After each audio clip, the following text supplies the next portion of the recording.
এটা তো অনেক বড় বিল্ডিং ছিল না তখন সময়, ভাঙতে ভাঙতে বিশাল বট গাছ।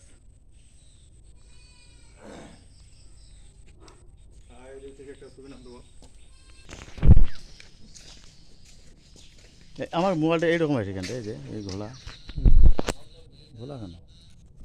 হলো না, ঠিকই আছে। ব্রাইটনেস কমে আছে নাকি? আচ্ছা তো, হলো না, আপনার ছবি ঠিকই আসছে। এটা ক্লিয়ারের সময় ক্লিয়ার হতে হবে।